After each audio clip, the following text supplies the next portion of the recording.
Good evening, good afternoon, good morning, whenever the fuck you're tuning in. This is another episode of Tailgate Trash Talk, brought to you by Backyard Sports. Bentley, how you doing, man? I'm great, dude. I'm great. I just learned that my picks were fantastic last weekend, despite my wallet not feeling those effects. But that's all right. This weekend, I'll probably bet with my picks, and we'll see how that works out for us. Yeah, man, I remember last year on that note, I did that one week, and it was my worst week of the year. Oh, So of I course don't know it was. how. I literally, I think going in, it was like week 5 of last year, and I think going in, I was like, I don't know, something crazy like 20 games over 500 or something like that. I had a really good start to the year, and then in week 5 I was like, you know what? I'm gonna bet every single one of my picks for a smallish dollar amount, and I had my worst fucking week of the year. So be Nice, advised, nice. karma might not be in your favor Yeah, unfortunately, if you do so. Vegas, I feel like Vegas, they just know. Vegas knows, and somehow it always goes in the house's favor. Speaking of Vegas, they fucking cleaned up this weekend on a weekend that we talked about last week, right? There weren't a ton of like super intriguing matchups. There weren't a ton of ranked on ranked matchups, but we did get a couple of upsets and we got a couple of lines that were pretty heavy in the public eye that ended up going the other way. So Vegas kind of cleaned up this past weekend, yeah. at least on the spreads. So house always fucking wins. They're building another bridge or building another fucking casino out there in Vegas on the public Always, always. But let's jump right into it, man. Week 3, this is kind of how it worked out. As you mentioned, you had a really good week. Doubled up, 8 games over 500 for you. I ended up 14-10 on the week. We still combined, right? 30 and 18 on the week. Not too bad. If you're betting along with us, you should be doing all right. I know I haven't bet all my picks and haven't made all that much money on my own picks, so maybe I should start. But what's a game, one of these games that kind of stuck out to you, one that you want to talk maybe a little more about, highlight? I know we had a couple upsets this past weekend, but what kind of game, what game really stuck out to you? Do you want to tear the Band-Aid off first? You want to Yeah, jump we into can it? do that. You We want to can jump tip right the into it? bandit. Yeah, we may as well. I got another one after this that I got lined Okay. up, but we may as well since we're here, right? Yeah, we It, might as well jump right into it. it South was. Carolina goes into Athens. Mhm. We've seen this story before where they go in and they knock off a high-ranked Georgia team. I believe they were number 1 back in 2019 as well, Yep, right? yep. Going to Athens, play them tough. 11-point lead at half, looking really good. Talk to me about the game here. You had to be feeling really good at halftime. I did. I had like 4 or 5 people text me, and I just was like, "Shut the hell up! Stop talking about it." I don't want to think about it right now. I'm not looking at my phone. I haven't moved on the couch. I'm in this spot. I need more water, but I'm frightful for my life to get up. Turns out none of that fucking mattered because we came Yeah, back out in the yeah. second half and looked like we were running that Satterfield offense from last year, and that was abysmal, right?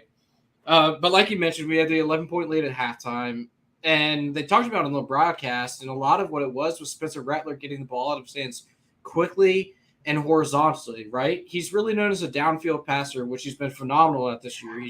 I believe he's second right now in the SEC. Maybe no, he's third. Jade McDaniels is second, and then the kid from Vanderbilt is first, but he's played an extra game, right? Yes. So Spencer Rattler third in the SEC in passing yards, right? So when you think about that, Xavier Legette, number 7 in the country in receiving yards, downfield threat, big receiver, reminds me a lot of like Alshon Jeffrey when he was there. Probably not as fast as Alshon, but whatever, different styles, but same kind of body type, right? Big physical possession type guy. Exactly. He can go up and high point the ball. Phenomenal receiver, right? But the bread and butter of our game was getting the ball horizontal, working the entire spread of the field, making those Georgia defenders run left and right and really tire them out. And we're able to get up and down the field a couple times. Now Georgia missed a field goal, which helped. They only had 4 possessions, right? They went punt, missed field goal. No, excuse me. They went punt, field goal, punt. Missed. Nope. Okay, great. They punted twice, they kicked a field goal, and then they went to halftime, and then they missed kick in the second half. Sorry. That was in the second half. Yeah, but they only had 4 possessions in the first half, right? Which is akin to the new clock rules, Clock rules. spreading the ball out, working it horizontally up and down the field, right? Which really really worked for us. And then we came into halftime and decided that we wanted to start running the ball, which was great.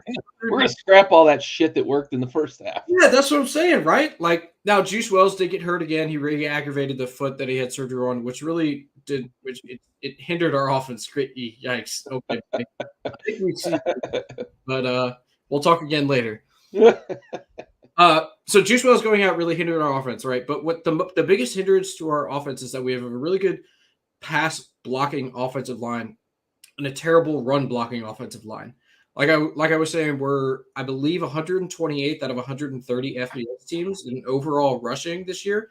Our leading rusher is a former wide receiver / quarterback who has 28 carries for 75 yards this season. Yeah.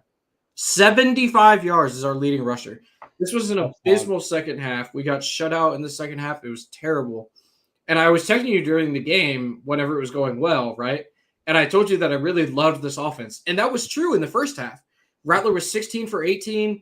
He was dropping dimes. He was slinging it left and right, and then he hit Leggett once or twice on the field for some big plays. He had a nice crossing route. Third down conversions with his feet. Yes, he was playing the game of his life. And then, aside from the Tennessee game last year, and then they just stopped doing that in the second half. And it's like, I don't know how to judge this game, whether we got out-talented by Georgia or whether we just stopped doing the things that we needed to do that got us that 11-point lead in the first half, truthfully.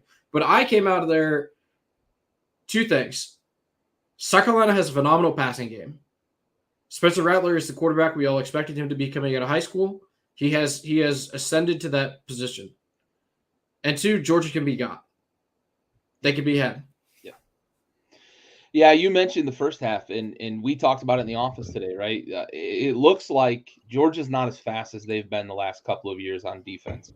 They're still just as big in the middle, and I think South Carolina figured that out in the second half when I don't know what happened. Sometimes you can kind of panic when you're a heavy underdog playing against Goliath, right? When you're David against Goliath, essentially is what this was. Not to say South Carolina's David in the grand scheme, but in this scenario, they were David. It was 27-point spread.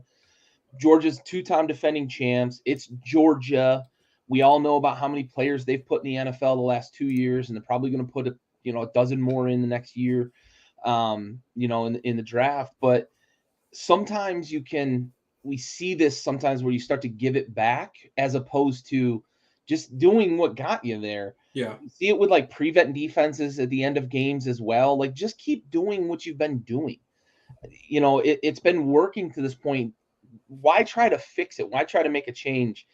And it did feel like it was kind of night and day with this South Carolina offense. And you mentioned it, right? Juice Wells was hurt. So did you really think you were just going to turn around, put it in the belly of the running back, and you were going to, wear down Georgia? You were killing them sideline to sideline. Rattler was playing a great game, making great decisions.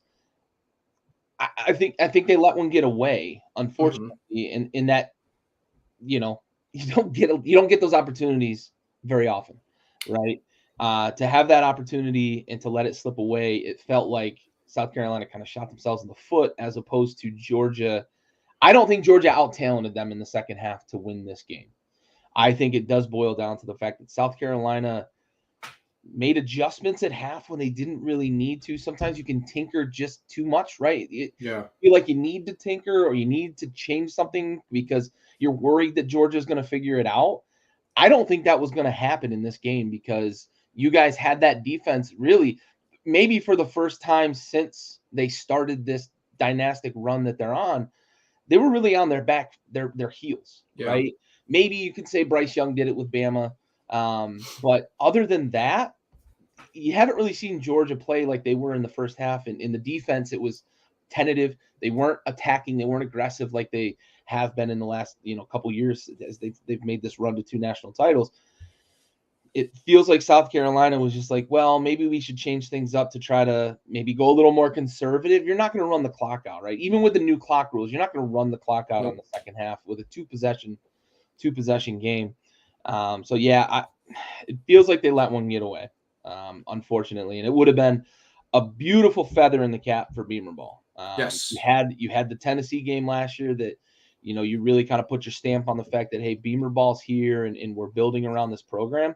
If you could have put this feather in your cap, then you've really got something you can say, okay, South Carolina might be back here, baby. Yep. We might be building towards something big, and that's a recruiting tool, right? We knocked off Big Bad Georgia. Those things go a long way, and you can scheme up all you want, but college football is all about recruiting, and you're always thinking about how these things can impact potentially recruiting, not just the impact of this season in a vacuum, but the impact to the program potentially of a win like that could go a long, long way in recruiting. The highest rated freshman in the SEC, I believe, maybe the country this week was left tackle. Yeah, his nickname is Tree, true freshman left tackle for South Carolina this weekend. So that was a shining spot there to have our true freshman stand up on the road, to steal a hockey term, stand on his head on the road against the number one team in the country. That defensive front. Yeah, love that. Absolutely. All right, you said you had one more. Let's jump into it. Yeah. Highlight here. Yeah, so Ohio State seems to have figured it out. I know they were playing Western Kentucky, who's, they were 2-0 coming into the game, but we all kind of understand what class we're talking about here when we talk about Western Kentucky. But Ohio State put up 35 points in the second quarter. That doesn't happen by accident. I'm not sure what the deal is. I was listening to Greg McElroy talk today, and he was talking specifically about the Alabama quarterback situation, he referenced whenever Jalen Hurts and Tua were both at Alabama, said Tua, when he first started, or when Jalen Hurts was starting and Tua was there as the backup, Jalen Hurts kind of was playing tentative and scared and didn't want to try to throw guys open because they're always looking over his shoulder, right? So the same thing kind of happened, I believe, at Ohio State. Kyle McCord came out in week 1 and made some mistakes. Week 2 didn't look great. They put in Devin Brown. They went 3 and out, and they gave the ball back to McCord. It's like, well, now Ryan Day has probably gone to Kyle McCord and been like, going into this week, he's like, hey, you're the number one. Don't worry about it, dude. Just throw it to Marvin Harrison every single time. We'll be all right. He's kind of instilled that confidence in him. That's not a bad strategy. It's not. They're like, hey, Marvin, just run really fast down the field, and Kyle throws he's to a him. Different breed. Yes, very much so. He's no Xavier Legette, but he's all right. But instilling the confidence in your quarterback, so he is not looking over the shoulder at a highly rated recruit behind him, wondering if I turn the ball over, am I going to get pulled, or vice versa, something like that. I think that this Ohio State offense, this was a week that they really, really needed to step on the throttle and ramp things up, because I'm sure we'll get into it. They're playing at Notre Dame this weekend, which is nothing to shake a stick at, right? Notre Dame's a good team this year. Yeah, they're a dog, right? 3-point line. Yep. But I think that Ohio State kind of came out and was like, hey, we're here to compete for the Big Ten this year. We are here to beat Michigan. They beat us 2 years in a row. We're ready to get back into the limelight, and I know they're in the playoff, but we're ready to put our stamp back on college football after a down couple of weeks and some people doubting us, right? So that was kind of a takeaway I had from last week. Yeah, Ohio State, you just kind of wondered when they were going to figure it out, right? They got too much talent on that offense for it not to shine through. I think you're probably absolutely right. I've always stood by the adage. I don't remember who first said this, that I heard it, but I've always stood by it. When you have 2 quarterbacks, you have none, essentially, because you exactly how you put it. No matter who you start, they're going to be looking over their shoulder. They're not playing free. They're not playing loose. They're not just playing the game that they've clearly, if you're at Ohio State as a quarterback, you've done pretty well up to that point at that position. So, it's one of those things that I just always kind of look at it and say, it just makes too much sense, right? You have 2 quarterbacks, you have none. And maybe, like you said, right, Ryan Day may have gone to McCord and just said, hey, listen, it's your team. We're riding you. You're our Seabiscuit, and we're going to get this thing done. And yeah, just when in doubt, just launch it up there and find out where Marvin is and just throw it. It was John Madden who said that, by the way. It probably. Yeah, he knows a thing or two about football. Yeah, he knows a couple things about football. So, Yeah, that one's always just stuck with me though, man, because it always just makes it never fails. It never Right. fails in the NFL or college. If you've got two quarterbacks, you're gonna get shit quarterback play because they're always looking over their shoulder. You Absolutely. can't do the whole rotation. Harbaugh found out when he had McCarthy and McNamara, and knew he had to make a decision because it didn't get them where they wanted to get to.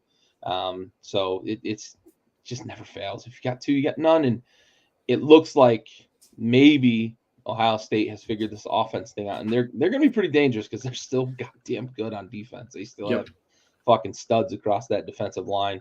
They just keep churning out NFL pass rushers out of that defensive line. They're better on defense than they are on offense, and Yeah. that's a team that scored 63 this weekend.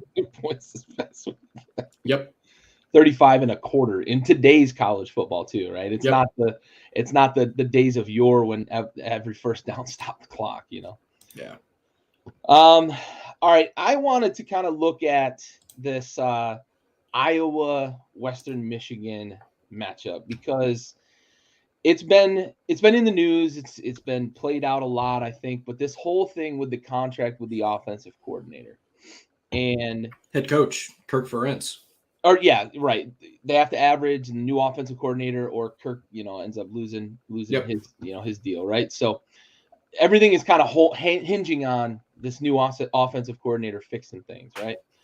And it didn't look good for quite a bit in this game against a Western Michigan team that has no business being on the same field as Iowa, right? They are not recruiting the same. They're not recruiting from the same pool. They're not fielding the same team. And it was ugly. And then they got hot and it picked up.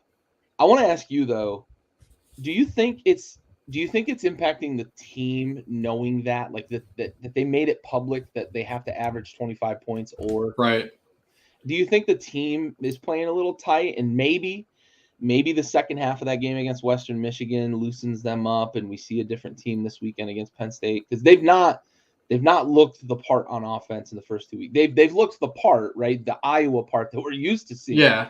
But they haven't looked the part of a team that says we're turning over a new leaf and we're going to have an offense that's going to, put some butts in seats. I would like to say that's probably the case and that this team just needs to kind of get into a rhythm. But it's Iowa. And like you said, they're playing Iowa football, right? They want to win. They want to win 20-14 every week and be happy with that. I don't think that them publicly stating that they need to average 25 a game has really had any real impact on this team. We say it all the time about professional athletes, and I think it's starting to trickle down into the lower ranks. These players are so locked in and are able to compartmentalize a lot of what's happening around them that they're just solely focused on winning games, right? So I don't really believe that the public nature of this the coach's clause in his contract is really affecting them. That being said, the first half of their schedule is probably the toughest. Yeah. And I expect them to pick it up after the Wisconsin game in mid-October, right? They close the season with home Minnesota, home Northwestern, home Rutgers, home Illinois, and at Nebraska. Like, those are 5 winnable games against opponents that are not going to be ranked. Wisconsin, who really knows what's going to happen, they're unranked this week, but I think we all kind of expect them with Luke Fickell there to finish in the top 25, I would assume. I don't think that the public nature of the contract is really affecting them. I think that they're just playing Iowa football, and that's kind of who they are. That's fair. Speaking of Wisconsin, I'm glad you brought them up. Why aren't they running the football? Oh, the dairy raid, dude. You haven't heard? Luke Fickell's bringing the dairy raid to Wisconsin. He wants to find his own Desmond Ridder. I get it, and throw the ball. You've got the best running back in the country, and I don't think there's a handful of guys, right? There's not more than 5 guys you could put in the argument, right? Sure. He averaged 7 yards a tote this past weekend and got like 5 totes. Yeah. What are we doing? I just don't understand, because that's Wisconsin football, right? This team is built for that. I understand Fickell's probably trying to recreate what he had in Cincinnati, and he probably looks at Wisconsin and says, I've got a better brand that I can recruit with than I had with Cincinnati. But when you've got that guy who coming into the season, there was some chatter about him potentially in the Heisman conversation. Now, we all know, like, it's Caleb's to lose. Mm-hmm. But how are you not giving that dude more totes? I guess, yeah, it probably is just maybe a change in philosophy. Man, it's frustrating as an onlooker to see what they've got there, though. And I thought he had a chance to be like a Jonathan Taylor almost, what he did with Wisconsin there his last season. Yeah, I mean they've got two guys within 4 carries total of each other. Like it almost seems like running back by committee at this point. Yeah. Which kind of further strengthens my thoughts of them just running a pass first, spread it out, air raid offense, which is what Luke Fickell ultimately wants to do, which is against everything that Wisconsin really stands for, honestly. But I mean, it in theory, it's going to be fun, right? Like sure. We know that Wisconsin is historically good. They're a solid program, and Luke Fickell is obviously a very good coach. He made the move, I assume, looking down the road, seeing that the Big Ten is going to be the conference alongside the SEC, obviously, to be a part of. And I think that he was like, look, Wisconsin, they have a recruiting base. They get anybody they want from, the central northern region of the country. And if I can find receivers to play and maybe steal a couple from like Wisconsin or from Michigan or Ohio State, then maybe I can recreate what I did at Cincinnati here in Madison. Yeah, maybe. You struggle with Georgia Southern though. Yeah, I look. They're it's year one. They're not off to a hot start. Yeah, they had that loss to Washington State on the road, in which they kind of got bully balled, which was shocking. Yeah, a Pac-12 team bully balling a Big Ten. Yeah. But it takes time, right? We see it every time there's a new coach, unless your name is Lincoln Riley and you bring over the best player in college football. It takes time for new coaches to build programs, to build cultures within that program. Yeah. It's astounding to me. Mm-hmm. You got a guy he had 1,200 yards in back-to-back seasons, averaged 7 yards a tote in 2021, 5.5 yards a tote in 2022, and he's averaging 7 yards a tote this year. He's got 36 carries through 3 games in the season. I don't know. That's just one off. That wasn't a ranked matchup that we highlighted, but yeah, I mean, Corey, I think you're absolutely right? That you set up the pass with the run game, 5+ yards per carry, give him the rock. Set up for the big deep ball. Yep. All right. Last one I wanted to kind of talk about and highlight. Coach Prime's been in the news, and this game got really chippy between Colorado and Colorado State. Yep. Travis Hunter out for at least 3 weeks, lacerated liver on a play that one has no business in the game, has no place in the game. 2 should have resulted in an ejection. I was really disappointed in the moment, and I'm continuing to be disappointed in the fact that there's been no action after to take any sort of punishable offense and throw maybe a game suspension on. It's not good, and it was clear from the get-go that Colorado State was going to dirty this game up. They had, I think, 5 personal fouls in the first half, including the late hit on Travis Hunter. There was at one point, they had 4 guys, I think, that were on their first warning for unsportsmanlike. It's just, you can't have that. And there should have been probably half a dozen more flags thrown. The refs lost control of this game early. But I will say this. Prime said it after the game. This is the adversity that you needed to see Colorado go through and succeed in order to say, okay, yeah, maybe they've got something going here. They've got a tough stretch here of games, starting with this week against Oregon. But I liked what I saw, that they didn't give up. 98 yards to go with 1:20, I think, was on the clock when they got the ball there late. And Shedeur was the picture of calmness and just poised, got him down the field, tied the game up, going to overtime, and you overcome in double overtime against a very game Colorado State team that knew the rivalry game. You kind of knew they were going to try to get up for it. I didn't expect them to compete the way they did, but I do believe that the officiating had a huge hand in how Colorado State was able to build some of the momentum they built, because it got real chippy real early. They were able to muddy it up and dirty it up. Obviously, you take out maybe the best two-way player we've seen since Prime himself, right? Charles Woodson probably has a little bit to say about that, but um, I didn't like the way it was handled, but I Mhm. do like at the end of the game that this is a teachable moment and Prime's using it that way. And then the locker room speech from his mom was pretty awesome as well. So Yeah. I'm all in on Colorado. I'm all in on what Prime's doing and building. I'm curious your thoughts on this game though. Yeah. My biggest takeaway from this game was that the Colorado offensive line is not good. That's my number one takeaway. They have elite playmakers on the outside. Their freshman running back is very, very good. Shador Sanders, aside from poking their best defensive lineman in the eye, handled the pass rush from Colorado State pretty well. But he got hit a lot. He got put on the ground a bunch. He got hit after throws. That that offensive line is going to get bullied by some teams, right? Oregon, they have coming up. Oregon might run the They ball got for some like, dogs on the edge. yeah, Oregon might run the ball for like 250 yards and then give up and then cause like 5 or 6 sacks. Like Oregon is going to dominate the trenches in this game. And it might get late early for Colorado on this season. It could. But I like the playmakers that Colorado has, right? Travis Hunter aside, that play obviously has no place in the game. Prime came out and had a very, very classy response, I thought, when he publicly said that like it's all good.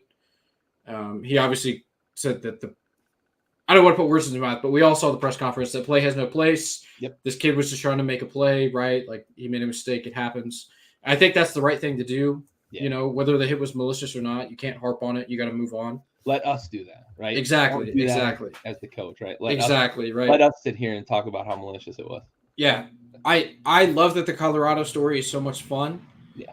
I think that all year long, I've told people I have my doubts about them, and it's been well documented on this podcast that I have my doubts about this team.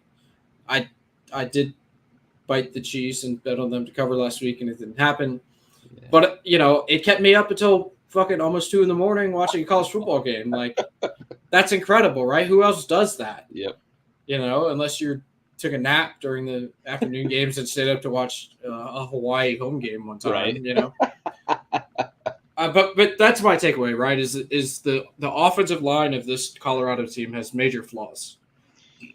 Yeah, they're going to have to scheme it up this week. They're going to have to rely on those NFL level coaches that they've got there. Prime's done a good job of assembling a staff, but it's going to take all of their cunning this week to scheme it up and protect Shador from those edge rushers that Oregon has. They can get after the passer, and they've been able to this year because they've been able to score points and run away from teams early and just pin their ears back. If that happens in this game, Shador is probably going to take a pounding. You're going to have to stay with them early. You're going to have to be able to stay in manageable second and third downs. You've got to be able to move the ball. You have to be able to hand the ball off and get something out of it, whether it's, quick swing passes that are an extension of the run game, something to slow this defensive pass rush down, set up good screens.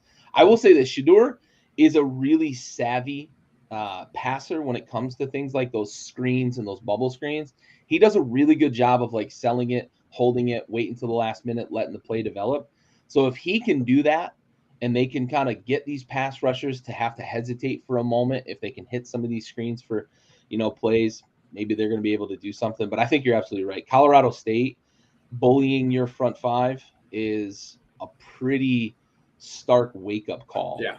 To the fact that you're going to have to figure it out.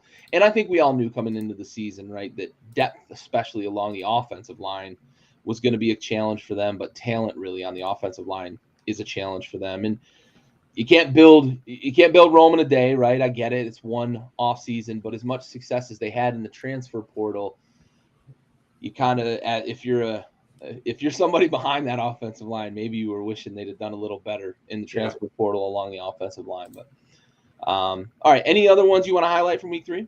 Yeah, I just have a couple of shout outs. We don't have to dive into it too quickly. Starting with that Colorado game, actually, now that we mentioned it, shout out that Colorado State quarterback, Oh my Valo God. Nicolosi. That dude balled out. That dude had a freaking game coming into that hostile environment and playing his absolute ass off, dude, as a freshman. Shout out to that guy. That guy probably will transfer somewhere bigger next year. Yeah, he got some eyes on him this past weekend. Yeah, for real. If Shedeur goes to the NFL, he might even end up just going down the road. Hey, who knows, man? Who knows? It's only an hour drive from Fort Collins. Exactly. Also in that game, shout out Muhammad Kamara. That edge rusher for Colorado State. That dude, I'm not a scout, but it wouldn't shock me if that dude plays in the NFL next year. Yeah. Tough as nails. I think he came out 3 times for injury and got poked in the eye and still came back in and just balled out, right? Yeah. Another shout out Eli Drinkwitz, the Missouri coach, having the stones to go for the longest field goal ever in SEC history. What a bomb! Ever in SEC history. to just destroy my parlay. Yeah.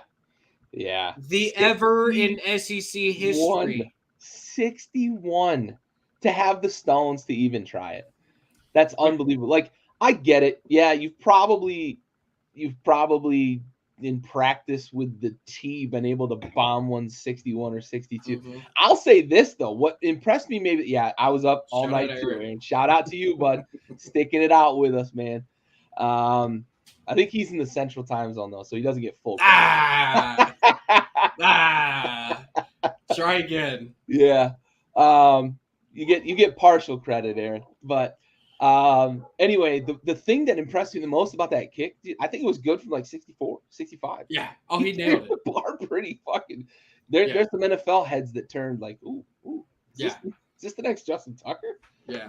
But shout out Eli for having the balls to go for that kick and having a great game plan, right? Yeah. To hold Kansas State to 27 points. Missouri played their asses off. Missouri's a better team than But I actually saw after that game somebody. Yeah. So I forget who it was. Somebody on Twitter, my apologies for not crediting them, said that Missouri was the second best team in the SEC East and they could challenge Georgia for the division. No, South Carolina is the second best team in the East. And they did challenge Georgia. I also want to give a shout out to Michael Penix. Michael Penix is a true story of player development in college football. Yep. Him at Indiana was a very fun watch. Him at Washington is elite next level talent. He is the second best quarterback. Indiana. Yes. He's the second best quarterback in college football behind Caleb Williams. Yeah. And I would challenge anybody to find me someone better. Now, that being said, he closes the year with Southern California, Utah, Oregon State, and Washington State. Yeah. So, honestly, if he wins those 4 games to clear the season, put him in the Heisman watch. He's going to New York. Yeah. I believe I know I heard this today. He's the first Pac-12 quarterback to throw for 400 yards and 3 touchdowns in each of their first 3 games. I probably said that wrong. And that's a conference with some fucking prolific quarterback history. Yes. Think of all the Oregon quarterbacks and the Southern California quarterbacks that have come through there. Right. Like the first one to go 403 Troy Aikman played at UCLA. Right? Yeah, like those are some freaking dogs they got out there, man. Yeah. I think those were all of my shout outs from week 1. Or from week 1. What am I saying? Week 3. Week 3. Quick shout out, and we can talk about this when we get to the Ole Miss game because it's very prevalent. I'll save it for the Ole Miss preview. All right. I've only got one last shout out I want to give. For it. I love when guys don't have to think about standing up for their guys. Mm-hmm. And as the quarterback of the team, for you to be the one that's first to be in the face of that safety that took Travis Hunter out, I want to shout out Shedeur because that's 1, leadership, 2, that's having your guys back, and 3, that's showing stones and guys can rally behind that. So sure, I want to shout him out for that because he was the first person to be in that dude's face, giving him the fucking business. Yep. And yeah, that for me I love that kind of shit because I always loved that when you get in a team atmosphere and you don't have to think about having your guys' back. And to me, that was a natural reaction from him that he automatically was invested in Travis Hunter, invested in his team, and jumped right down that guy's throat. Yep. All right, well, let's dive into week 4 then, man. Yeah. Let's talk about Ole Miss. Let's tear the Band-Aid off. All Let's right. talk about Ole Miss. Talk to me, bud. All right, so there was a press conference that Lane Kiffin did this week, and I think I mentioned this to you today. Lane Kiffin gave a very interesting press conference. Obviously Lane Kiffin coached at Alabama under Nick Saban, so he's familiar with a lot of the defensive staff that is still there, right? Specifically the defensive coordinator and the defensive backs coach. So in this press conference, somebody asked Lane Kiffin about their strategy and going into the Alabama game and kind of what he saw from Alabama where they think they can have an advantage. And he said, yeah, some of my guys mentioned it, and I watched the tape, and I can confirm we don't think it was the defensive coordinator from Alabama calling the defensive plays last week. They think it was the defensive backs coach, which is just wild that Alabama, in a game where they had to win against South Florida, would give defensive play calling duties to their defensive back coach and instead of letting their defensive coordinator call the plays, right? If that is the case, Ole Miss and Lane Kiffin have already said that they're preparing an offensive game plan for the plays that were called by their defensive back or by the defensive backs coach, right? Because nobody knows for sure. Rather than, and forgive me for not knowing the DC's name, but the DC from Alabama, which is, I just thought that was very, very strange. That being said, I'm taking Ole Miss +7. Yeah. Yeah. No, and we always know, like, Lane Kiffin's going to give it to you straight. Yeah. Right? He's maybe maybe the best interview in college football prior to this season. Now we got Prime, but Lane Kiffin's always a fun interview. He's goofy, has a lot of like mannerisms about him and one-liners that are it's fun. He's funny. Mm-hmm. And it is interesting. I don't know if he's trying to play some mind games with old Nicky S, but to say it like that the week before you play them, to say like, yeah, we're not even preparing for, it's Kevin Steele. I had to look it up, but yeah, we're not even preparing for him. We're preparing for the guy who's coaching the DBs, he's maybe 6th in the pecking order, right? On the defensive side of the ball, who was calling plays, we think.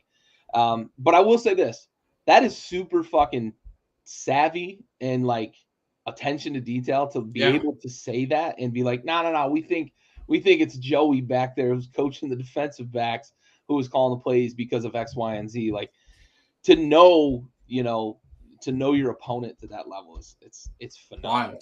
Wild. And I'm with you. Ole Miss +7. Bama.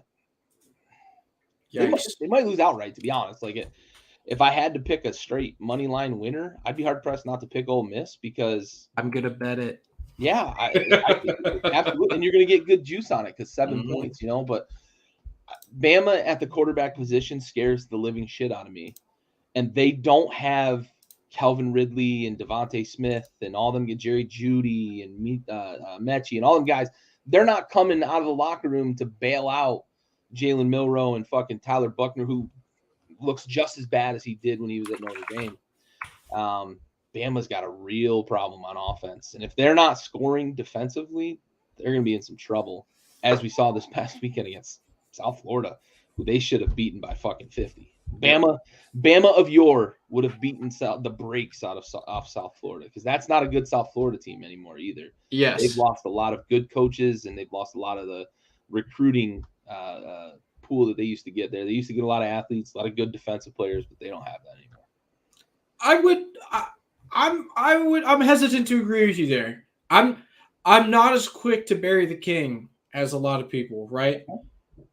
I think that Nick Saban historically has been one of the most adaptable coaches we've ever seen, right? People know that Nick Saban is willing to change. He changed from the 96 national championship game that he won against LSU to a win his in 45-38 or something like that against Clemson. Like, Nick Saban is a chameleon on the sideline, right? Mm-hmm. His biggest strength throughout the years has been able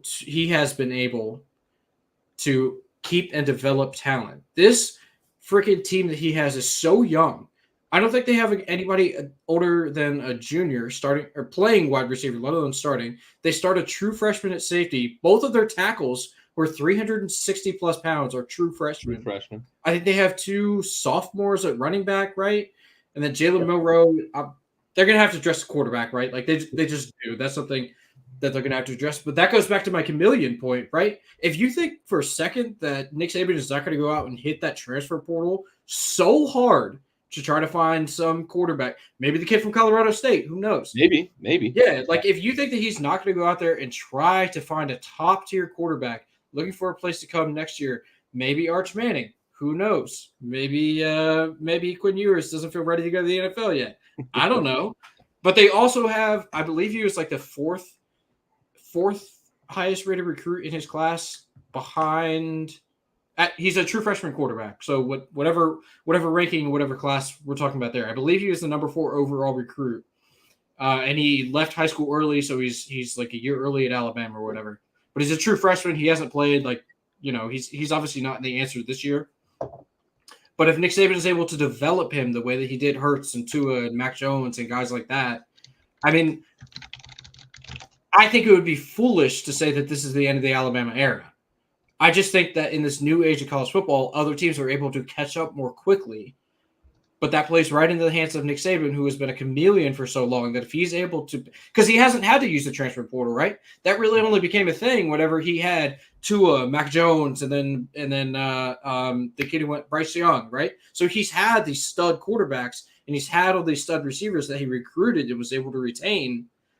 Who's to say that he doesn't adapt one more time and adapt this NIL transfer portal type deal? Yeah, and I think you're absolutely right. And I believe Holstein is the one you're referencing in terms of and they actually ended up getting 2. I knew it was Eli something and I couldn't place it, but Eli Holstein, and they've got that Lonergan kid too, who was fairly highly rated. Kyle Lonergan, is that his name? Dylan, I believe. Dylan, yeah, that's the one I was talking about. Yeah. Okay, yeah. So they've got 2 guys that as freshmen for sure. It's this season, I think, is going to be a challenge, right? And I think you're absolutely right. Saban's probably going to hit the transfer portal, or he's going to have to figure out if he's got something in either Holstein or Lonergan before next season. Because they are so young. And I'm not burying the king. I don't think Saban's done. I don't think Bama's going to collapse. I think we're probably 4 or 5 years from that, and before we start to see the kind of wheels fall off. Because I think Saban's going to retire probably in the next half decade. And I don't know who comes in there to keep that ship rolling or floating. Yeah. We've seen this at major programs in all collegiate sports, right? Across, basketball, football, even baseball, right? If you're a college baseball fan at all, LSU struggled for a little bit when they lost. They had that coach there that was uber successful for like 25, 27 years. Yeah. It's hard to replace people like that, especially with the way you run a program. So I'm not burying Saban anytime soon. I just think this season they have a real problem on offense. Now, all that being said, exactly how you said it, those 2 tackles are going to get better. They're going to figure out the quarterback position because it's fucking Alabama. Yep. Those wide receivers are going to get seasoned, and you're going to see them start to make plays because they are talented. Yes. They're just not ready like guys like Devontae Smith and Mechie and all those guys, Judy and everybody else has been for the last handful of years that they've been able to, as you put it perfectly, be a chameleon and turn it into a high-powered, explosive offense. You're not going to get 6-3 in the national title game, right, from this team. You're not going to get 6-3 in the national title game from the NCAA, right. Anymore. But yeah, you're spot on. That this isn't a requiem on Alabama's demise. This is a bump in the road because they had to go from maybe their best quarterback in program history in terms of Bryce Young and what he was able to do, winning the national title and winning Heisman and yada yada, to what's next. Yeah. Right. And I think with them going out to the transfer portal to get Buckner and try to bring someone in to compete with Milrow, I think they knew, right, that they didn't necessarily have it in Jalen Milrow. So probably one of those 2 freshmen, I think, will be the guy next year. And you're going to see Saban, who is very, very good at player development, turn this into the next 2 or 3 years, look out, because Bama's probably going to be fucking back on top in the SEC. Exhibit A, 2010 location, Columbia, South Carolina, Williams-Brice Stadium. One wide receiver by the name of Alshon Jeffrey did anything he wanted as a fourth-year junior against a true freshman cornerback. I was in the house. I watched it live in person. South Carolina won that game. 3 years later, that true freshman, first-round draft pick in the NFL. Yep. Developing players. That's what Nick Saban does. Yep. That's what he does. All right. What else you got from this coming week do you really want? We got some really good matchups this week. I want to highlight that, right? For all that we didn't necessarily have last week with super intriguing matchups, we had a couple interesting Vegas lines last week. We did get a couple of upsets of ranked teams. We've got some ranked on ranked matchups this week. Yes. We've got some heavy hitters in terms of name recognition matching up this week. Give me a game you're looking at here that you want to highlight for this coming week. All right. I'm going to go outside of a ranked matchup. I'm going to go to Rutgers at Michigan. Rutgers is 3-0. Also 3-0 against the spread. Michigan is 0-3 against the spread this year. They are a 24-point favorite at home. You texted me during the Michigan game this weekend and said, when is Michigan going to start bullying these bad teams? And I said, well, it's probably going to be when they stop turning the ball over. Yeah. I don't think that's this week. Probably not. Rutgers has a freaking stud athlete at quarterback. Yep. Their offense hums up and down that field. Yep. It would not shock me if we see a very close game. It would shock me if Michigan covers. But I'm going to take the 24 points from Rutgers because that is a lot of points. Michigan has not impressed me a ton, but Rutgers has. Yeah, I picked Michigan. I know you. I picked Michigan, but I made the picks and then I looked at all these teams against the spread this year. So I'm going to right now declare that I'm taking Rutgers. I'll update it for next week's show so you get credit for it. I'm still going to lay the points. Maybe I'm a glutton for punishment here because I have bet Michigan 2 out of the 3 weeks against the spread and lost on them. I'm still going to lay the points this week. I think maybe I'm too confident. Harbaugh is going to get this turnover problem under control. Yeah. I say all that, and I'm the guy that used to shit on fucking JJ McCarthy and all the fucking turnovers that he had, and then they end up going with him, and I just Harbaugh's going to get it under control. I think they're going to win. Yeah, but are they going to cover? Wow. I'm gonna bet them to cover, or I'm gonna pick them to cover. All right. Knowing that I'm asking for trouble again. Yep. If they don't turn the ball over 3 times this week, they'll cover. That's the big thing. They have to stop turning the ball over. But even then, you mentioned it.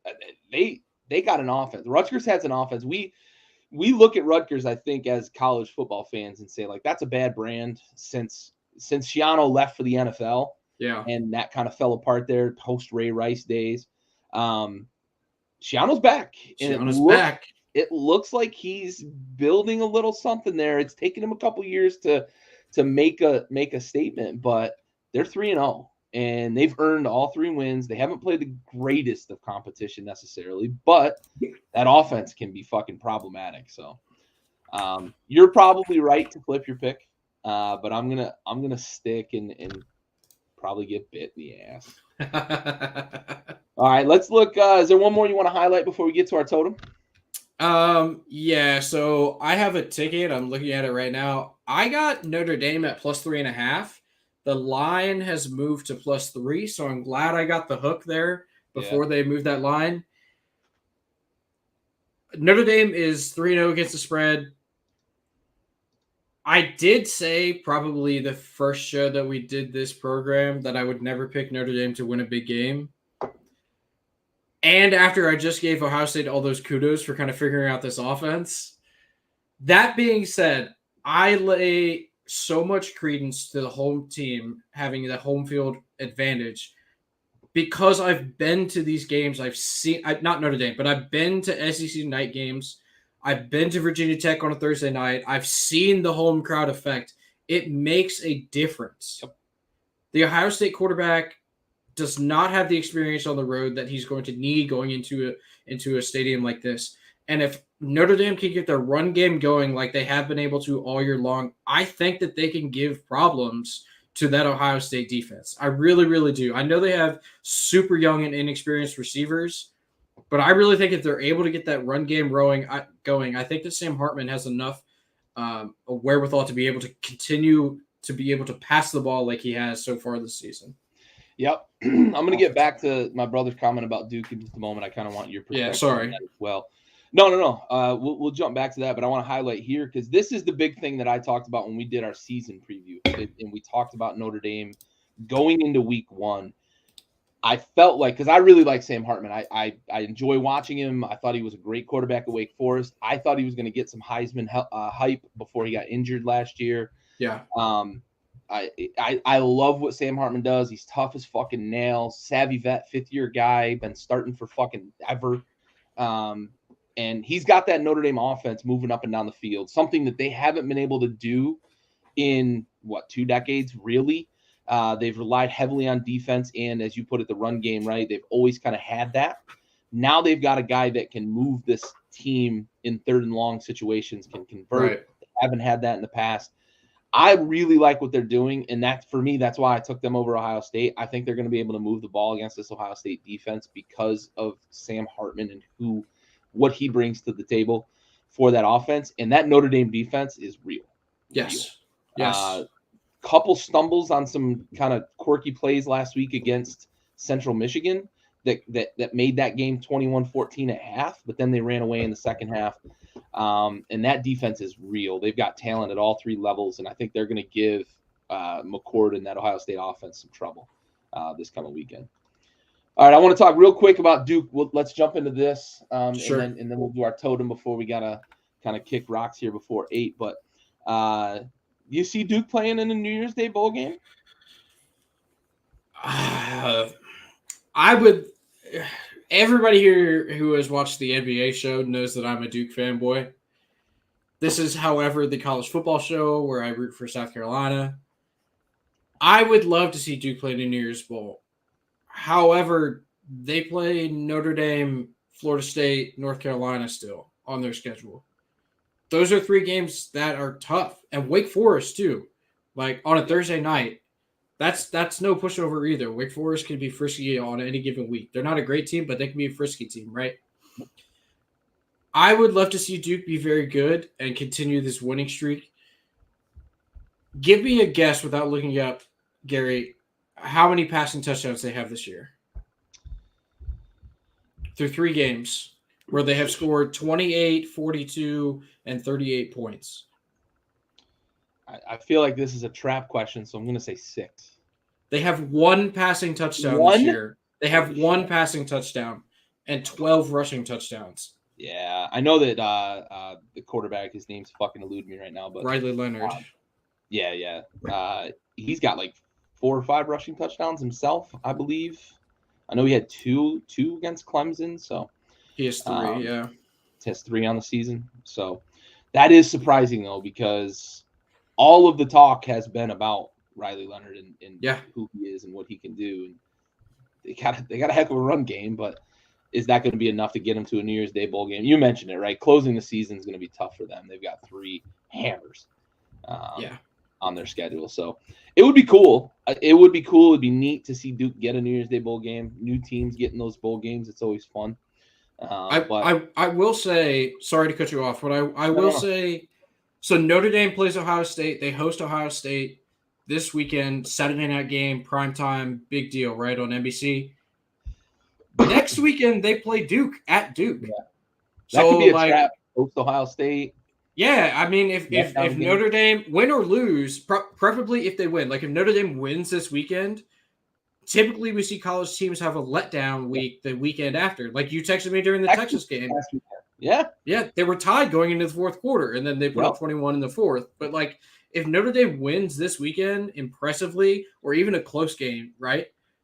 That could be a trap going game because it's a night game on ABC. You know, College Game Day will probably be No, game day. Where's game day next weekend? Is it going to be at is it going to be Colorado Southern Cal? Probably. But I think that's a that's a noon noon game. kickoff. Yeah, Yeah. they don't usually do those noon kickoffs. I think the Yeah. earliest they've ever done is a 4 o'clock where like Appalachian State. But Right. Who knows? I don't Maybe know. they go to Duke. Maybe.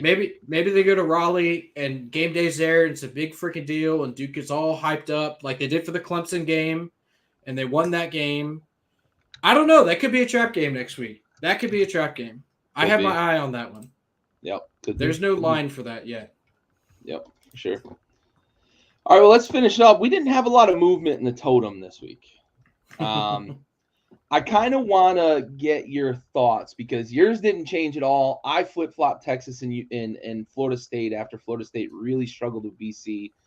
Texas struggled a bit as well with Wyoming, but I think they closed out better than Florida State did. So I flip-flopped them. Otherwise, same 12 in terms of ranks here.